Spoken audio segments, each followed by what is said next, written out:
অন্তর্বর্তীকালীন সরকারের উপদেষ্টা পরিষদের প্রথম বৈঠক চলছে রাষ্ট্রীয় অতিথি ভবন যমুনাতে। সেখানকার বিস্তারিত খবর জানাতে সেখান থেকে আমাদের সাথে যোগ দিচ্ছেন সহকর্মী মারুফা রহমান। মারুফা, অন্তর্বর্তীকালীন সরকারের উপদেষ্টা পরিষদের এটি প্রথম বৈঠক। এই বৈঠকে কোন কোন বিষয়গুলো আলোচনা হতে পারে এবং এই ক্রান্তি লগ্নে কোন কোন আলোচনাগুলো বেশি গুরুত্ব পেতে পারে সে সংক্রান্ত কোনো ধারণা পেয়েছেন কিনা?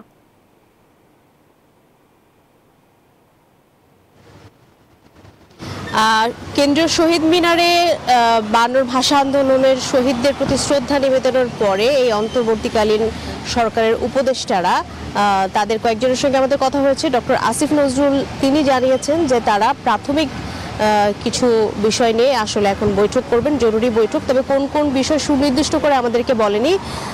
তারপরেও আমরা কথা বলেছি আসিফ এবং আরও একজন সমন্বয়ক যিনি ছিলেন বৈষম্য বিরোধী ছাত্র ঐক্যের এবং এখন এই উপদেষ্টা মণ্ডলীর সদস্য,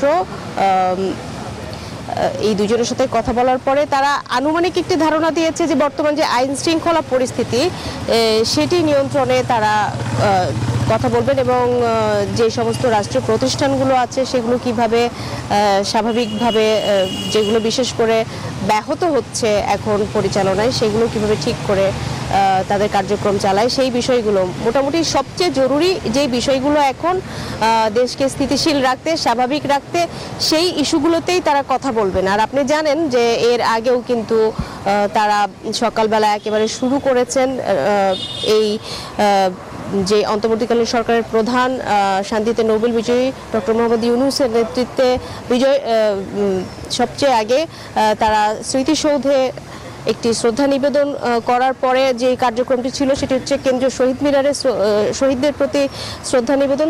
তারপরেই কিন্তু তারা প্রথম বৈঠকে চলে এসেছেন রাষ্ট্রীয় অতিথি ভবন যমুনায়। এই মুহূর্তে এই অন্তর্বর্তী সরকারের সকল উপদেষ্টারাই উপস্থিত আছেন এবং তারা বের হলে হয়তো আমরা আরও বিস্তারিত জানতে পারবো যে কোন কোন বিষয়কে তারা প্রাথমিকভাবে সবচেয়ে গুরুত্ব দিল বা কি আলাপ হলো। তো মোটামুটি এই ছিল আমার কাছে সর্বশেষ তথ্য। মারুফা, আপনাকে ধন্যবাদ।